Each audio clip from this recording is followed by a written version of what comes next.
Selamat pagi anak-anak. Pagi ini kita akan belajar tentang perkembangbiakan tumbuhan dan hewan. Perkembangbiakan tumbuhan dapat dilakukan dengan dua cara, yaitu secara generatif dan vegetatif. Dan pagi ini kita akan belajar tentang perkembangbiakan tumbuhan secara vegetatif. Perkembangbiakan vegetatif adalah perkembangbiakan tumbuhan yang hanya melibatkan satu induk saja. Ciri-ciri perkembangbiakan vegetatif adalah 1. Memerlukan satu induk. 2. Tidak perlu sel kelamin. 3. Tidak perlu fertilisasi atau pembuahan. Dan yang keempat, anak berasal dari bagian tubuh induknya, sehingga hasil keturunannya mirip dengan induknya. Perkembangbiakan vegetatif dapat terjadi secara alami maupun buatan. Perkembangbiakan vegetatif alami adalah perkembangbiakan yang terjadi melalui beberapa bagian tubuh induk. Contoh bagian tumbuhan yang dapat dijadikan alat perkembangbiakan vegetatif adalah spora, tunas, akar tinggal, umbi batang, umbi lapis, umbi akar, tunas adventif, dan geragi. Spora adalah bagian tumbuhan yang berfungsi untuk memperbanyak tumbuhan. Fungsi spora mirip sekali seperti biji. Tumbuhan yang menghasilkan spora adalah lumut dan tumbuhan paku. Tunas. Tunas adalah tumbuhan muda yang baru tumbuh dari bagian tubuh induk tumbuhan. Contoh tunas terdapat pada tumbuhan pisang dan bambu. Akar tinggal. Akar tinggal atau rizoma adalah batang yang tumbuh menjalar di dalam tanah.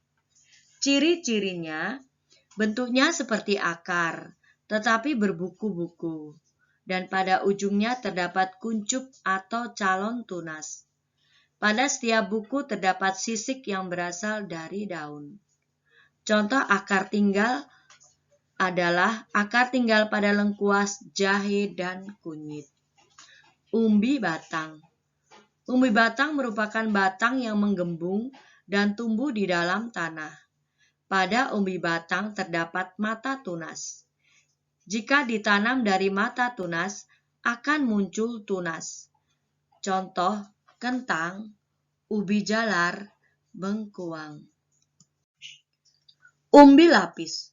Umbi lapis sebenarnya merupakan lapisan-lapisan daun yang mengelilingi batang. Umbi lapis tumbuh di tanah. Di dalam umbi lapis akan tumbuh tunas dan calon tumbuhan baru. Contohnya bawang putih dan bawang merah. Umbi akar merupakan akar yang berfungsi untuk menyimpan cadangan makanan. Umbi akar bukan merupakan alat perkembangbiakan. Contoh singkong dan wortel. Pada wortel terdapat tunas di pangkal umbi akar. Tunas adventif. Tunas adventif terdapat pada tepi daun atau akar tumbuhan. Contohnya tumbuhan cocor bebek terdapat pada daun dan sukun terdapat pada akar. Geragi. Geragi merupakan batang yang menjalar di dalam atau di atas permukaan tanah. Contoh, stroberi dan rumput teki. Perkembangbiakan vegetatif buatan adalah perkembangbiakan tumbuhan dengan bantuan manusia. Tujuannya untuk memperoleh tumbuhan yang bermutu tinggi, berbuah banyak, tahan terhadap penyakit, dan akarnya kuat. Dapat dilakukan dengan cangkok, sambung, okulasi, stek, dan runduk. Cangkok. Cangkok adalah perkembangbiakan vegetatif buatan dengan cara mengupas kulit batang dan membungkusnya dengan tanah humus agar akar dapat tumbuh pada bagian batang yang dikupas tersebut. Tumbuhan yang biasa dicangkok adalah tanaman yang biasa dimanfaatkan buahnya, seperti apel, mangga, nangka, rambutan, dan lain-lain. Kelebihan mencangkok adalah berbuah lebih cepat dan memiliki sifat yang sama dengan induknya. Sedangkan kekurangan mencangkok adalah akar tanaman kurang kuat dan umur tanaman lebih pendek.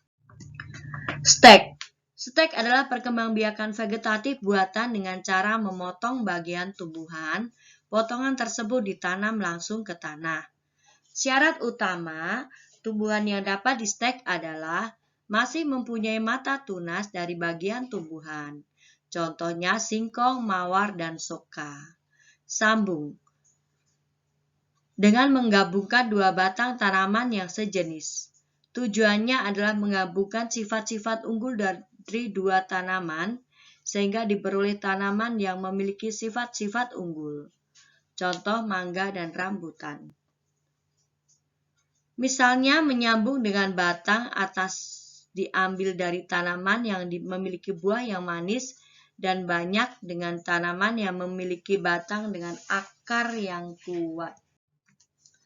Okulasi atau menempel adalah perkembangbiakan tumbuhan dengan cara menempelkan mata tunas satu tanaman ke batang tanaman yang lain. Batang yang ditempel mata tunas berfungsi sebagai tanaman induk. Tujuan okulasi adalah memperoleh tanaman yang memiliki sifat unggul. Runduk adalah perkembangbiakan vegetatif buatan dengan cara merundukkan atau membenamkan bagian batang satu tumbuhan ke dalam tanah. Syarat utama tumbuhan yang dapat dikembangkan secara merunduk adalah masih memiliki batang yang mudah dibengkokkan. Contohnya adalah tumbuhan apel, stroberi, dan arbei.